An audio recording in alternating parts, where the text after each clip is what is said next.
그녀는 아름답고 매력이 있었지만 운명의 잘못이랄까.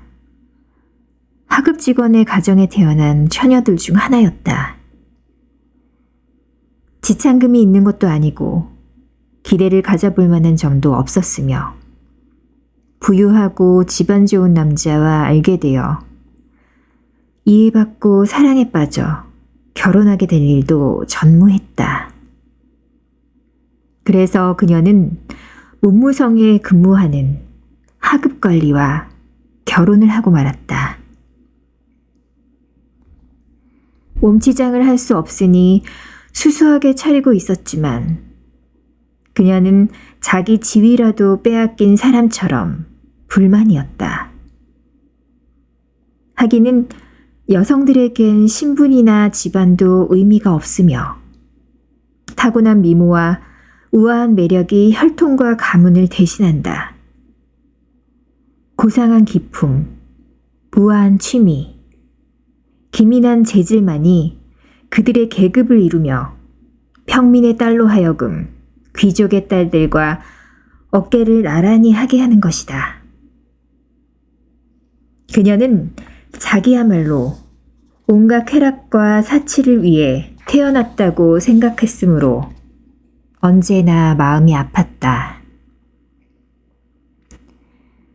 그녀는 누추한 집, 썰렁한 벽, 낡아빠진 의자들, 때 묻은 커튼을 볼 때마다 괴로워했다. 같은 신분에 있는 다른 여자들 같으면 알아차리지도 못했을 이 모든 것들이 그녀의 마음을 괴롭히고 화를 내게 만들었다. 식모 노릇을 하는 부르타뉴 태생의 계집애를 볼 때면 그녀의 마음속에는 서글픈 후회와 미칠 듯한 몽상이 눈을 떴다. 그녀는 동양풍 벽지로 장식하고 높은 청동 촛대에 불이 밝혀져 있으며 짧은 바지를 입은 뚱뚱한 하인 둘이 난로의 후끈한 열기에 맥이 빠져 큰 안락 의자에 앉아 잠이 든 조용한 응접실을 상상해 보았다. 그녀는 옛날 비단으로 벽을 두른 큰 살롱을 상상해 보았으며 값을 헤아릴 수 없는 골동품들이 놓인 우아한 가구들, 모든 여성들의 선망과 관심을 받는 사교계에 인기 있는 남성들과 가장 친한 친구들이 모여 오후 5시에 담화를 즐기도록 만든 향기롭고 아담한 밀실들을 상상해 보았다. 저녁 식사 때 사흘째 빨지 않은 식탁포를 덮은 둥근 식탁 앞에 앉아 맞은편의 남편이 수프 그릇을 열며 "아, 훌륭한 스프야. 나에겐 이게 최고야." 라고 기쁜 목소리로 소리칠 때면 그녀는 훌륭한 만찬, 번쩍이는 은그릇들, 성경의 숲속에 사는 기이한 새들과 고대의 인간들을 수놓은 테피스트리, 눈이 부신 그릇에 담겨 나오는 진귀한 음식들, 잉어의 붉은 살이나 들꽁의 날개를 뜯으며 신비로운 미소를 띠고 정담을 속삭이는 남녀들의 모습을 눈앞에 떠올렸다. 그녀에게는 드레스도 보석도 전혀 없었다. 그런데 그녀가 사랑하는 것은 이런 것밖에 없었다. 자신은 그런 것을 위해 태어났다고 생각했다. 그토록 그녀는 쾌락과 선망을 갈망했으며 남자들을 매혹시켜 구애를 받고 싶어 했다. 그녀에게는 수녀원 동창인 부유한 친구가 하나 있었다. 그녀는 이제 그 친구를 만나보려고도 하지 않았다. 그녀에게는 그 친구를 만나는 것이 그토록 마음 아픈 일이었다. 그 그 친구를 만나고 오면 며칠 동안은 슬픔과 후회, 절망과 비관으로 눈물을 흘렸다. 그런데 어느 날 저녁, 남편이 손에 큰 봉투를 하나 들고 의기양양하게 돌아왔다. 자, 당신에게 주려고 가져온 거야. 그녀는 성급하게 봉투를 찢고 그 속에서 카드 하나를 꺼냈다. 거기에는 이렇게 인쇄되어 있었다. 문무 대신 조르주 랑포노 부처는 1월 18일 월요일 저녁 대신 관저에서 야회를 진행해오니 루아젤 부처께서 참석해 주시기를 바랍니다. 그녀는 남편이 기대했던 것처럼 기뻐하는 대신 심술궂게 초대장을 테이블 위에 던지며 이렇게 중얼거렸다. 이걸 가지고 어떻게 하란 말이에요? 아니 여보, 나는 당신이 기뻐할 줄 알았는데. 당신 외출해 본 적도 없으니 참 좋은 기회잖소. 이것을 얻나고 얼마나 애를 썼는지 모른다오. 서로 얻으려고 다투었는데 하급 직원들에게는 몇 장 주지도 않았지. 그날 나가면 고관들을 모두 볼 수 있을 거요. 그녀는 성난 눈초리로 남편을 바라보다가 참을 수가 없다는 듯이 소리쳤다. 뭘 걸치고 가라는 거예요? 남편은 거기까지는 생각을 못했다. 그는 이렇게 중얼거렸다. 아니 극장 갈 때 입는 옷 있지 않소. 내 눈에는 좋아 보이던데. 그는 놀라기도 하고 어이가 없어 말을 계속 이어가지 못했다. 아내가 울고 있었다. 두 줄기 굵은 눈물이 눈가에서 입끝으로 천천히 흘러내렸다. 왜 그러지? 왜 그래? 그러나 그녀는 간신히 마음을 진정시킨 후 눈물에 젖은 뺨을 닦으며 조용한 목소리로 대꾸했다. 아무것도 아니에요. 그저 난 입고 갈 옷이 없으니 야외에 갈 수 없을 뿐이에요. 초대장은 나보다도 옷이 많은 부인들을 둔 동료에게 주어요. 남편은 서글펐다. 그는 다시 이렇게 말했다. 여보 마틸드, 적당한 옷 한 벌 하는데 얼마나 들까?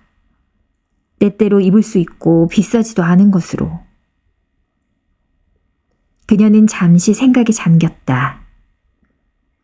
가격을 계산해 보기도 하고 얼마 정도나 요구해야 이 검소한 관리가 당장 거절하지 않고 놀라 비명도 지르지 않을 것인가 생각해 보기도 했다. 마침내 주저하며 그녀는 이렇게 대답했다. 정확히는 모르겠어요. 하지만 400프랑이면 될 것 같군요. 남편은 얼굴이 약간 창백해졌다. 그는 꼭 이만한 금액을 저축해 두었던 것이다. 그는 이 돈으로 총을 사서 돌아오는 여름에는 일요일마다 종달새 사냥을 가는 친구들과 함께 낭테르 벌판에서 사냥을 즐기려던 참이었다. 그러나 그는 이렇게 대답했다. 그러지. 400프랑을 줄 테니 예쁜 옷을 사도록 해보오. 야외 날이 가까워 가는데 루아젤 부인은 근심과 걱정, 슬픔에 쌓인 것 같았다. 옷은 준비되어 있었다. 어느 저녁 남편이 물었다. 왜 그러? 요 며칠 동안 당신 아주 얼빠진 사람 같으니. 그녀 대답은 이러했다. 나는 보석이고 장신구고 몸에 붙일 거라고는 아무것도 없으니 딱해서 그래요. 꼴이 얼마나 처량하겠어요. 야외에 가지 않는 편이 차라리 낫겠어요. 남편은 다시 이렇게 말했다. 생활을 달고 가구려. 요즘은 그 편이 아주 멋있어 보이던데. 10프랑만 주면 훌륭한 장미꽃 2-3순 살 수 있을 거야. 그녀는 그 말에 수긍하지 않았다. 싫어요. 돈 많은 여자들 틈에서 가난해 보이는 것처럼 굴욕스러운 일은 또 없어요. 그런데 남편이 이렇게 소리쳤다. 당신은 참 바보야. 당신 친구 포레스트의 부인을 찾아가 보석을 빌려달라고 하구려. 그만한 것쯤은 부탁할 수 있는 사이가 아닐까? 그녀는 기쁨에 넘쳐 소리쳤다. 그렇지, 그 생각을 못했군요. 이튿날 그녀는 친구를 찾아가 자기의 딱한 사정을 이야기했다. 포레스트의 부인은 거울이 달린 옷장 앞으로 가더니 큰 상자 하나를 들고 와서 열어 보이며 로아젤 부인에게 말했다. 자, 골라봐. 그녀는 먼저 팔찌를 몇 개 보았다. 다음에는 진주 목걸이를, 다음에는 베네치아산 십자가, 그리고 놀라운 솜씨로 만든 패물들을 보았다. 그녀는 거울 앞에서 그것들을 몸에 걸어보면서 벗어놓지도 돌려주지도 못하고 망설일 뿐 마음을 정하지 못했다. 그녀는 번번이 이렇게 말했다. 다른 건 없니? 응, 있어. 골라봐. 어느 것이 내 마음에 들지 알 수가 있어야지.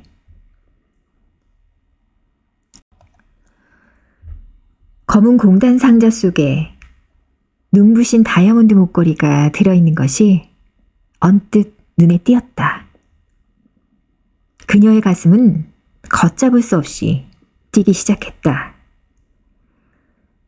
그녀의 손은 그것을 집으며 떨었다.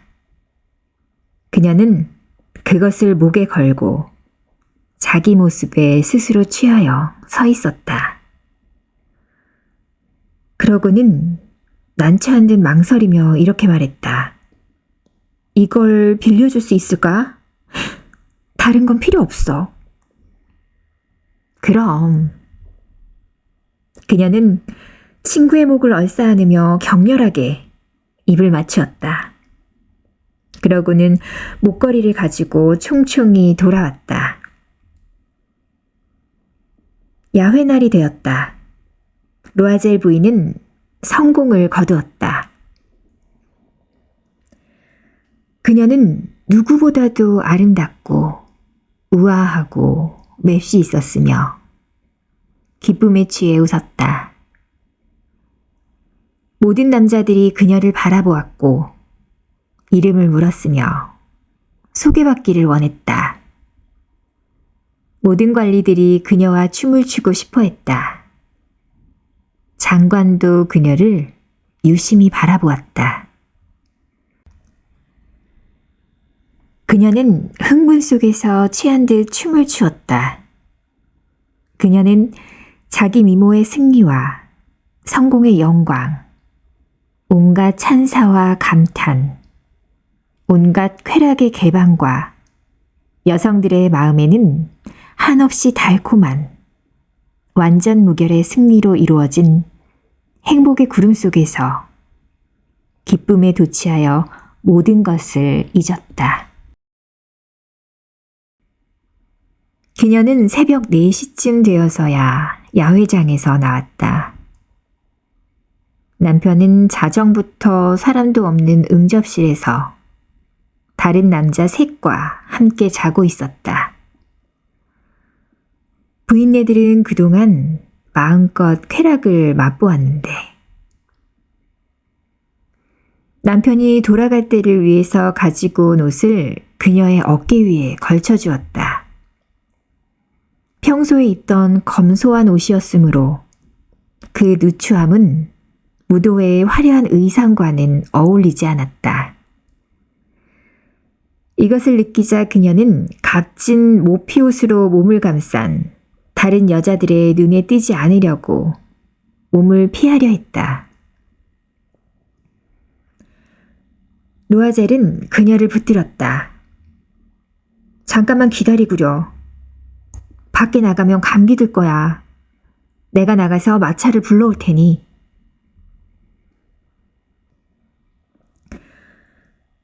그러나 그녀는 남편의 말을 듣지 않고 급히 층계 계단을 뛰어내려갔다. 그들이 거리로 나왔을 때 마차는 한 대도 보이지 않았다. 그들은 멀리 지나가는 마차를 소리쳐 부르며 마차를 잡기 시작했다. 그들은 낙담하여 몸을 떨며 센강 쪽으로 걸어갔다. 마침내 그들은 강가에서 밤에 나다니는 낡은 마차 한 대를 발견했다. 파리에서 낮에는 차마 그 초라한 꼴을 보이기가 부끄러운 듯 밤에나 볼 수 있는 그러한 마차였다. 그들은 그것을 타고 마르티르가에 있는 집 문 앞에 다다랐다. 그들은 쓸쓸하게 집 층계를 올라갔다. 그녀에게는 모든 것이 끝이 난 것이다. 그리고 남편은 아침 10시까지 문부성에 출근할 일을 생각하고 있었다. 그녀는 화려한 자기 모습을 다시 한번 보려고 거울 앞으로 가서 어깨에 걸쳤던 웃옷을 벗었다. 그러나 그녀는 갑자기 비명을 질렀다. 목에 걸렸던 목걸이가 보이지 않았다. 옷을 벗던 남편이 물었다. 왜 그래? 그녀는 남편을 향해 돌아서며 얼빠진 듯 이렇게 말했다. 저 목걸이가 없어졌어요.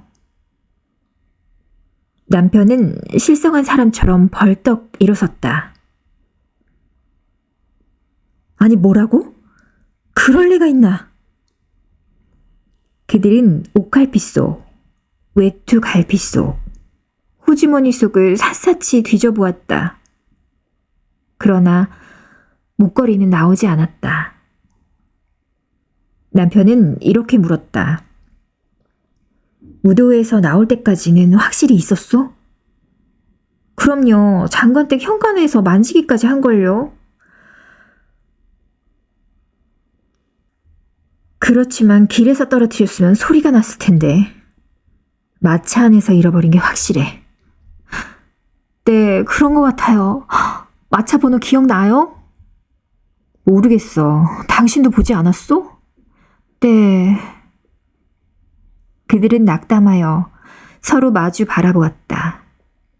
결국 로아젤은 옷을 다시 입었다. 혹시 눈에 띌지도 모르니 왔던 길을 다시 가봐야겠어.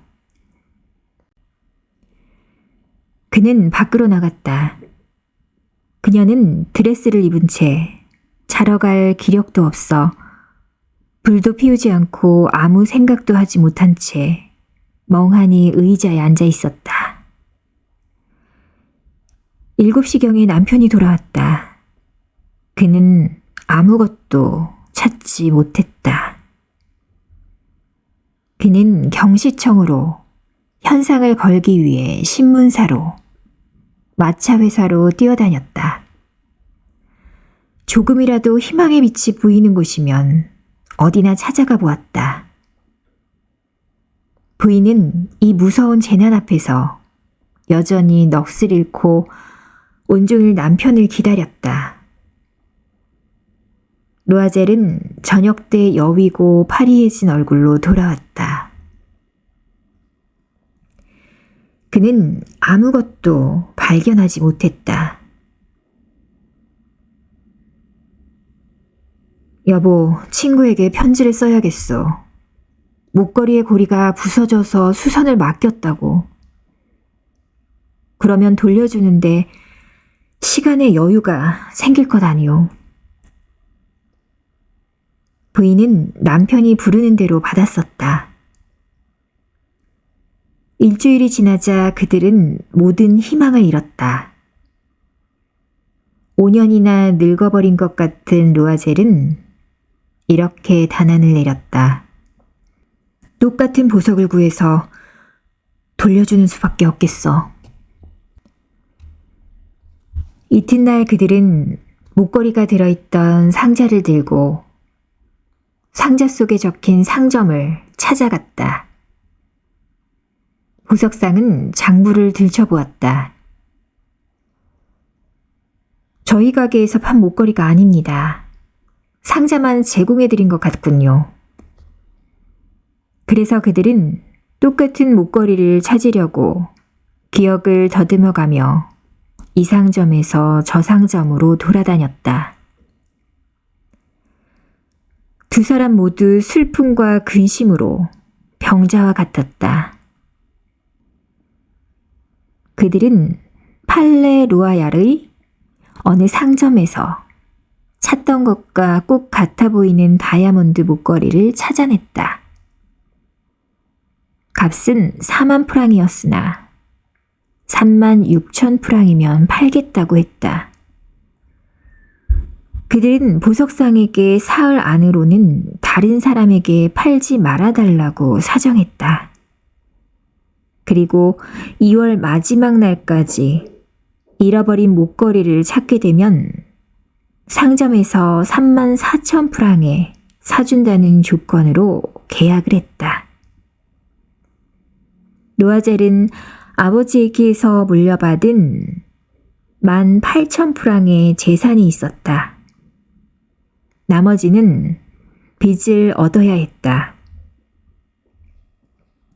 그는 이 사람에게서 1000프랑, 저 사람에게 500프랑, 이곳에서 5루이, 저곳에서 3루이, 닥치는 대로 빚을 얻었다. 그는 증서를 쓰고 전 재산을 저당 잡히고 고리대금은 물론 어떤 종류의 대금업자와도 거래를 했다. 그는 돈을 얻기 위해 자기 인생의 모든 것을 걸었으며 이행할 수 있을지 알지도 못하면서 함부로 서약서에 도장을 찍었다. 그는 장차 닥쳐올 불행에 대한 걱정, 머지않아 엄습해올 비참의 어두운 그림자, 앞으로 겪게 될 온갖 물질적인 결핍과 정신적인 고통에 대한 생각으로 몸을 떨며 새 목걸이를 사러 보석상을 찾아서 3만 6천 프랑을 계산대 위에 내놓았다. 루아젤 부인이 목걸이를 가지고 찾아가자 포레스티의 부인은 불쾌한 표정으로 말했다. 좀 빨리 갖다 줘야지. 나한테 쓸 일이 생기면 어쩌려고. 그 여인은 상자를 열어보지는 않았다. 그녀는 친구가 상자를 열어볼까봐 걱정했다. 물건이 바뀐 것을 알았다면 친구는 어떻게 생각했을까? 친구는 무엇라고 했을까? 자기를 도둑으로 생각하지는 않았을까? 루아젤 부인은 가난한 사람들의 생활이 얼마나 끔찍한 것인지 알았다. 그러나 그녀는 곧 비장한 결심을 했다. 저 무서운 빚을 갚아야 했다. 자기가 갚으리라. 하녀를 내보냈다. 집을 옮겼다. 지붕 및 다락방을 새로 얻었다. 그녀는 얼마나 집안일이 힘들고 부엌일이 귀찮은 것인지를 알게 되었다. 그녀는 식기를 닦았다. 기름 낀 그릇과 냄비 속을 닦느라 분홍빛 손톱이 다 닳았다. 그녀는 세탁도 했다. 더러운 옷이나 내복, 걸레를 빨아서 빨랫줄에 널었다.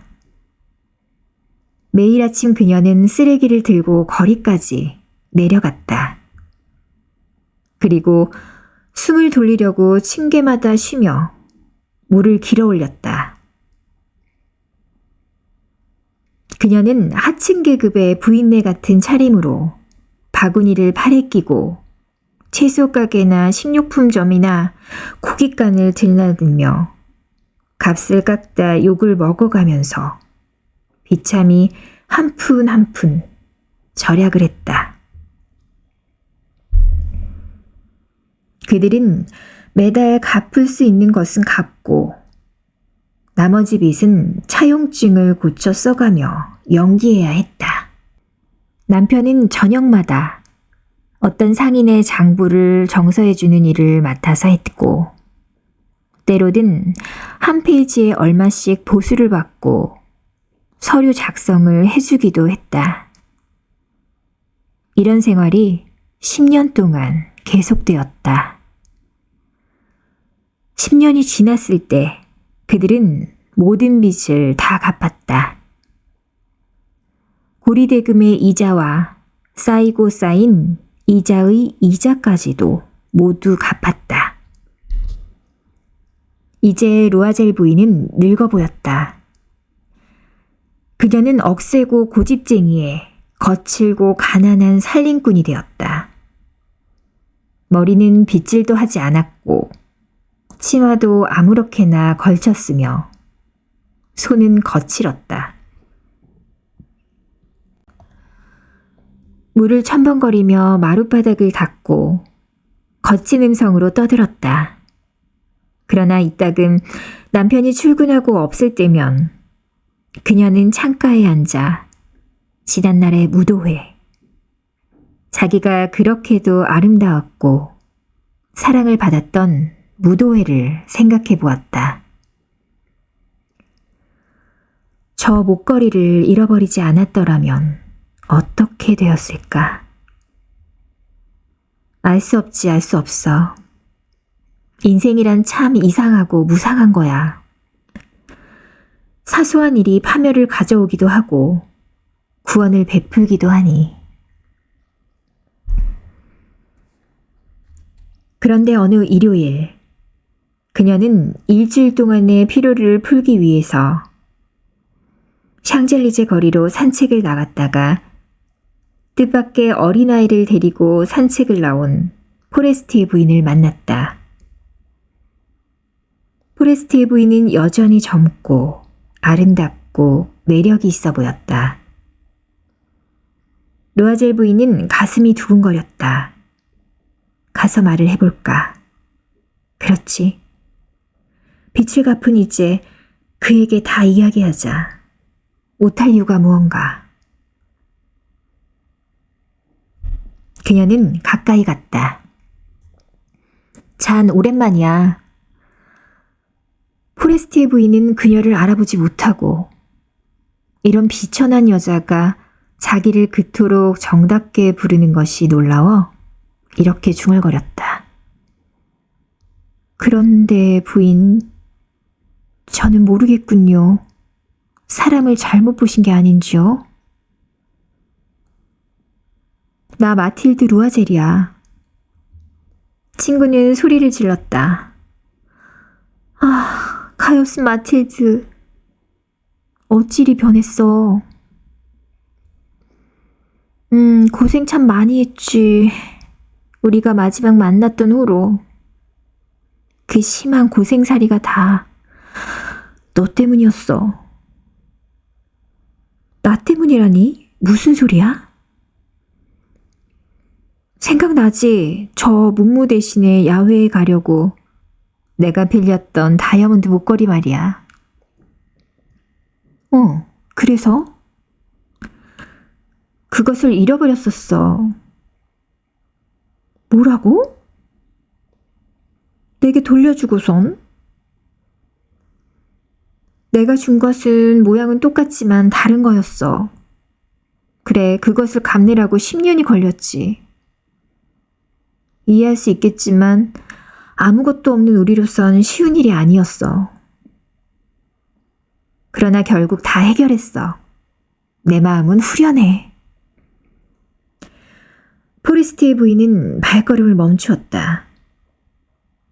그럼 내 것 대신에 다른 다이아몬드 목걸이를 사가지고 왔단 말이야? 그럼 아직까지 몰랐구나.